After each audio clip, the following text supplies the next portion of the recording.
Hello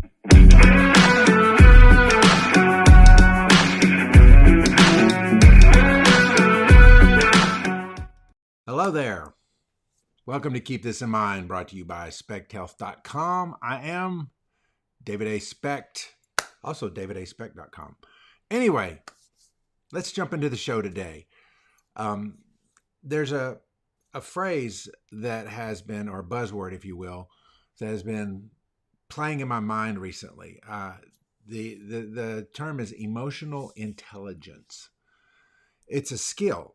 Don't know if you know that, but it's a skill. And the better you are at the emotional and intelligence skill, the better you will navigate relationships, whether it's in business, whether it's personal, etc. And emotional intelligence can really take a broad spectrum in your life. But if you begin to recognize some of the signs of other people's emotions, you can then navigate and engage or disengage as the situation arises. Let me give you an example. So, as many of you know, I've been doing some driving for Uber just to kind of get out there. I go stir crazy at the house, and so I'm hitting the road and kind of doing a few things and just really kind of exploring. And what I've learned is that within the first 30 seconds of somebody getting into my vehicle, I can pretty much assess whether or not they are in a conversational mood. If you say, "Hello, how's your day going?" and they're like, "Fine." Or if they say, "Oh, I'm having a good one. How's your day going?" Or they make a comment about my vehicle, or they make a comment. Again, I'm able to, most of the time, determine whether or not they want a conversation continued. This is but one skill of emotional intelligence. Another skill, and this often plays out in the family relationship, and that's knowing when or when not to start with the relational issues of the day. Here's an example. Somebody gets home from work. Could be the husband, could be the wife, whatever. And immediately upon walking in the door, the spouse of that person begins to give them a litany of all the things that either went on in their day or that they need to handle right now. And yet the person walking in really needs that time to decompress. You see, do all of these things need to get done? Absolutely. Do these discussions need to be had? Absolutely. But the environment is not set because the emotional intelligence of one spouse did not recognize the need to decompress. And so they're not getting the best reaction at that moment.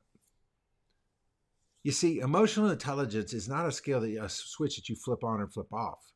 In fact, it is a skill that has to be consistently honed and revised because all people are different. You can't apply the same emotional intelligence triggers to every person. We react differently. Sometimes a person will come into your circle distracted and they seem aloof, when the truth of the matter is they may have something on their mind that they just walked out of. And so emotionally, if we have strong EQ, emotional intelligence, we will begin to find out, are they truly off in a distance, or have they dealt with something that they need just a moment to process, and then they can focus in.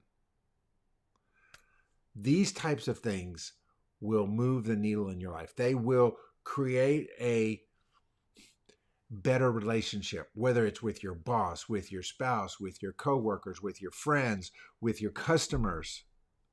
Having strong emotional intelligence skills will help you close more deals, build stronger relationships. Now, it's not an exact science.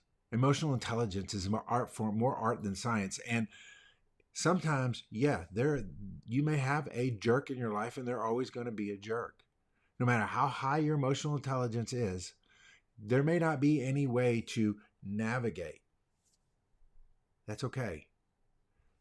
But I will tell you this, having high emotional intelligence will give you the upper hand more times than not. That's the key. That's the point. And I just want to leave you with this. What is your EQ? Do you go into a conversation with anybody with at first assessing where they're at? Or are you first trying to make your point or trying to get that thing out that you've been holding on to and you've been waiting to come into contact with them for? Can I tell you that your need to get it out should not supersede the need to assess the other person? Because communication is not just what you say, it's how what you say is received, perceived, and then acted upon.